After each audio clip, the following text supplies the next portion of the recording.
سبيل الدموع سبيل مريح تنهدى يا صاحي كي تستريح وبث الدعاء الخفي الصريح يسعك الفضاء الرحيم.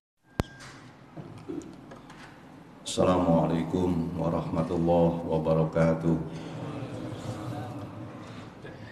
Alhamdulillahilladzi arsala rasulahu bil huda wa dinil haqq liyudhhirahu ala dini kulli walau karihal musyrikun. Subhanaka la ilma lana illa ma 'allamtana innaka antal alimul hakim. Rabbi shrahli sadri wa yassirli wahlul 'uqdatam min lisani qawli. Ikhwan muslimin wal muslimat rahimakumullah, jamaah Isya dan tarawih yang dirahmati Allah Subhanahu wa taala. Marilah kita bersyukur kehadirat Allah pada malam hari ini atas nikmat iman dan sehat insyaallah. Maka semuanya kita dapat hadir untuk menunaikan sholat isya dan sholat tarawih berjamaah. Mudah-mudahan keikhlasan kita untuk beribadah di malam hari ini mendapatkan imbalan keberkahan dan limpahan rahmat dari Allah Subhanahu wa taala. Salawat serta salam marilah kita haturkan untuk baginda Rasulullah sallallahu alaihi wasallam. Bapak Ibu yang saya hormati, mari kita bersama-sama belajar, saya juga demikian, untuk memaknai atau memahami kata syukur supaya pemahaman kita lebih benar atau mungkin lebih memperkaya wawasan kita tentang kata syukur ini. Karena saya khawatir bagi sebagian umat Islam, kata syukur itu dimaknai dengan bersikap pasif. Kalau kata orang Jawa, nerimo gitu, apa adanya, udah terima aja, sudah begini. Itu saya khawatir. Oleh karena itu saya mengajak kita sekalian, saya tidak bermaksud berpura-pura lebih tahu, tetapi bersama-sama kita belajar. Kalau kita sama-sama belajar, maka kalau ada kekurangannya saya mohon maaf yang sebesar-besarnya. Dari kata syukur itu, kalau saya melihat dari rentetan beberapa ayat, itu saya meletakkannya di ikhtiar yang kelima gitu. Jadi yang pertama, Bapak Ibu silakan nanti membuka di rumah surat 13 ayat 11, surat Ar-Ra'd ayat 11. Di tengah-tengah ayat itu kata Allah Subhanahu wa taala, innallaha la yughayyiru ma bi qaumin hatta yughayyiru ma bi anfusihim.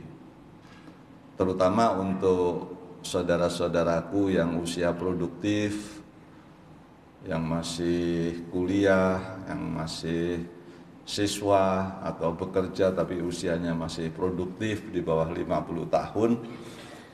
Mari kita mengingatkan kembali bahwa kata Allah itu tidak pernah mengubah keadaan seseorang kecuali orang itu yang mengubah keadaannya sendiri. Jadi Allah itu tidak pernah mengubah nasib seseorang kecuali orang itu mengubahnya sendiri. Contoh, kalau kita sedang sakit ya nggak bisa pasrah, kita miskin nggak bisa pasrah, kita punya kualitas kehidupan rendah tidak bisa pasrah begitu saja. Pertama itu harus kita pahami. Cara mengubahnya bagaimana? Saya mengajak untuk mengamalkan surat Al-Nasrah atau surat Al-Insyirah atau surat ke-94. Ayat ke-7 yang kita semua insya Allah hafal. Fa'ida faraqta fansob.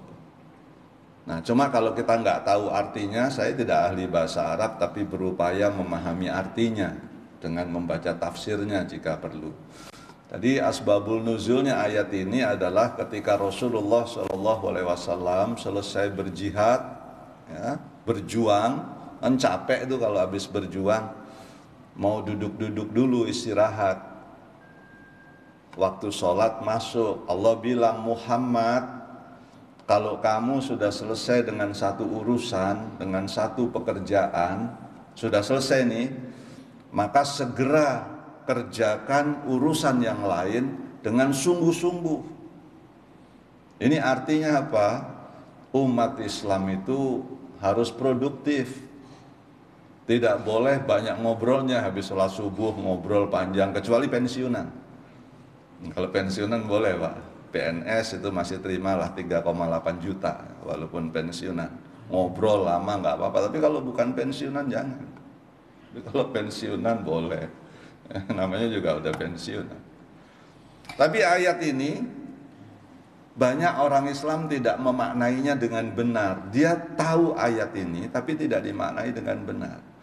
Buktinya kalau saya pesan kepada mahasiswa saya, karena saya dosen di UNJ sini, sekarang hanya di UNJ ya. Dulu saya ngajar di Universitas Indonesia lama juga di S2, tahun 93 sudah ngajar di UI saya, di Depok, 30 tahun yang lalu. Saya bilang, Anda ini mahasiswa Islam tapi kok prestasinya begini sih? Artinya apa? Banyak mahasiswa Islam itu habis selesai kuliah udah nongkrong-nongkrong aja. Sementara saudara kita, mohon maaf, yang non muslim itu luar biasa. Maka saya sangat heran kalau ada orang Islam kuliah kok prestasinya biasa-biasa saja. Bukan pekerja keras. Padahal ayatnya faida farokta sama juga. Saya kalau memberi amanah memperbaiki rumah gitu, renovasi di rumah, orang Islam ini kalau habis istirahat ngerokoknya lama banget ya. Mohon maaf ini Bapak Ibu, saya cerita karena saya dulu S2-nya di Inggris. Saya kuliahnya di Inggris tahun 91, 32 tahun yang lalu. Teman saya ada orang Jerman, orang Perancis, orang Italia, orang Yunani. Itu yang non-Islam ya. Saya punya teman perempuan dari Jerman, saya lihat kalau ke perpustakaan di hari Sabtu dari pukul 9 pagi sampai pukul 9 malam nggak keluar-keluar. Hanya makan wortel mentah aja sebagai pengganti makannya. Tapi umat Islam masuk perpustakaan sebentar kan ngantuk tuh, ngopi. Jam 10. Ah tanggung nih udah masuk waktu duhur, nunggu duhur. Habis duhur kan makan. Habis makan ngantuk lagi, ah tunggulah istirahat sebentar. Jadi dari pagi sampai sore itu membacanya nggak nyampe 4 jam. Ini umat Islam. Nah, mari dong kita berpikir soal itu. Nah, ini contoh saja, saya ngasih contoh ya. Faida farokta fansor. Jadi dalam hal memanfaatkan waktu itu produktivitasnya rendah. Karena waktu saya 20 menit, singkat-singkat aja contohnya. Nah, orang Korea Selatan, ini mungkin sebagian anak-anak tidak tahu, merdekanya sama kita beda berapa lama ya? Nggak tahu juga, beda 2 hari.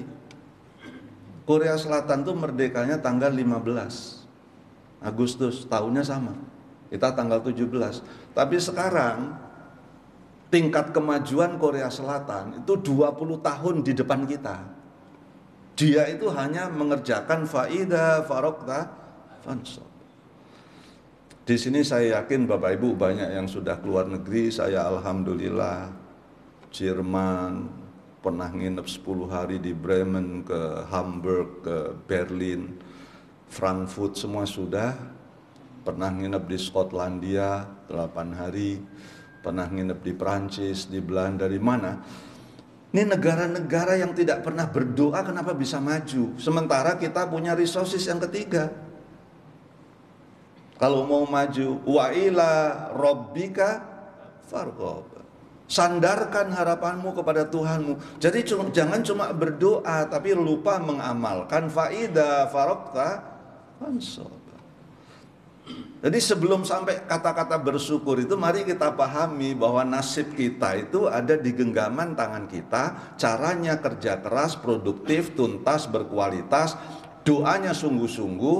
Baru saya mengatakan tahap keempat, kalau sudah kerja keras, sudah berdoa sungguh-sungguh, menyiapkan ruang di dalam hati. Untuk apa? Menerima keputusan Allah yang tidak selalu sesuai dengan harapan kita. Disitulah wa ala rabbihim yatawakkalun. Surat Al-Anfal ayat 2. Yaitu pengertian tawakal itu setelah bekerja keras, setelah berdoa sungguh-sungguh untuk menerima keputusan Allah, siapkan ruangan di dalam hati untuk bertawakal. Keputusannya seperti apapun harus kita terima dengan baik. Nah, kita berdoa minta 100, bekerja minta 100, ternyata sama Allah diturunkan 35 atau 40. Baru sikap yang kelima mengamalkan surat Luqman ayat 12. Walaqad ataina Luqmanal hikmata anis kurlillah wa may yaskur fa innama yaskuru li nafsi wa man kaffara fa innallaha ghaniyun hamid. Jadi pengertian bersyukur itu menyikapi keputusan Allah. Kalau orang kufur sikapnya dua, kita ingat-ingat di surat Al-Ma'arij surat 70 ayat 20 dan 21, idza massahu syarru jajua, suka mengeluh. Tapi kalau kita menerima keputusan Allah, jangan mengeluh, sabar walaupun nggak sesuai dengan keputusan, karena itu insya Allah pasti yang terbaik. Maka kita sikapi dengan penuh sabar menerima keputusan itu. Pertama itu, idza massahu syarru jajua. Jadi sabar itu pengertiannya, bersyukur itu adalah menerima keputusan Allah dengan senang hati.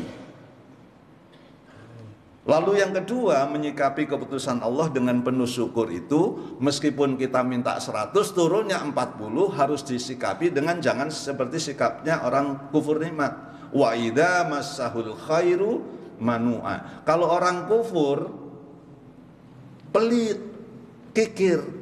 Maka kalau kita sebagai hamba yang bersyukur, meskipun turun 40% dari 100 yang kita minta, harus tetap menolong orang. Inilah kunci keberkahan itu. Kunci keberhasilan itu diawali dari memberikan pertolongan kepada orang. Dalilnya banyak. Contohnya misalnya surat Al-An'am ayat 160, man jaa bil hasanati falahu asru amthaliha. Siapapun yang mengerjakan kebajikan, termasuk menafkahkan hartanya di jalan Allah, akan dibalas 10 kali lipat. Apalagi di bulan Ramadan, 10 kali lipat.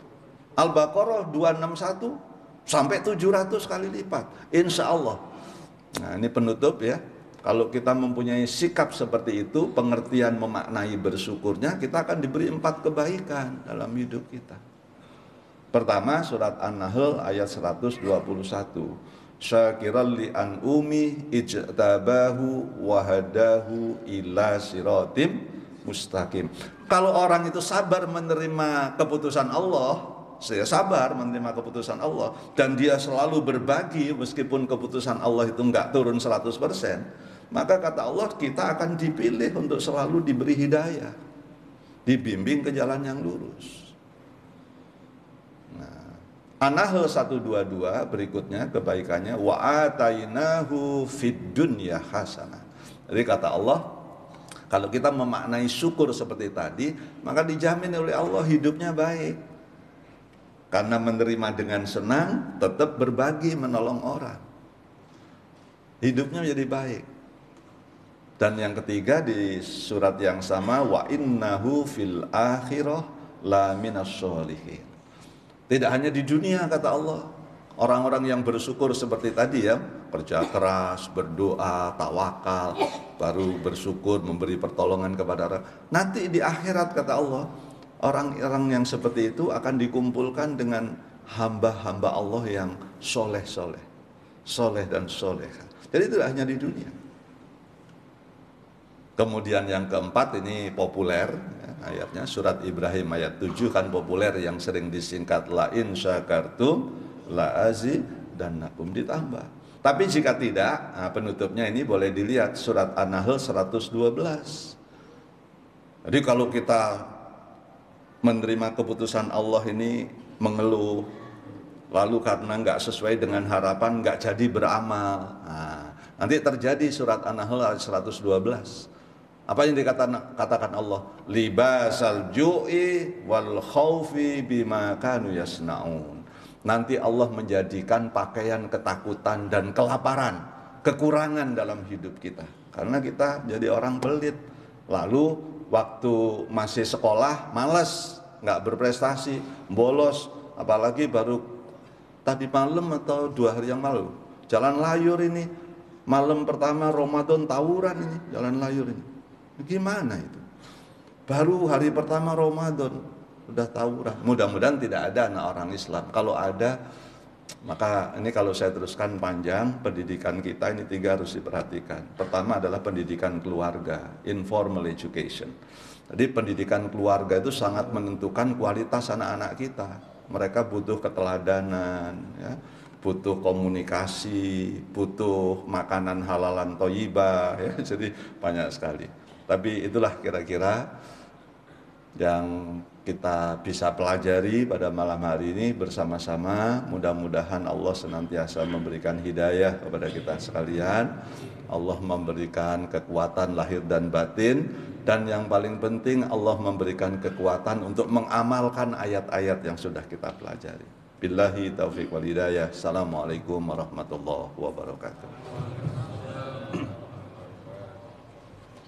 صلوا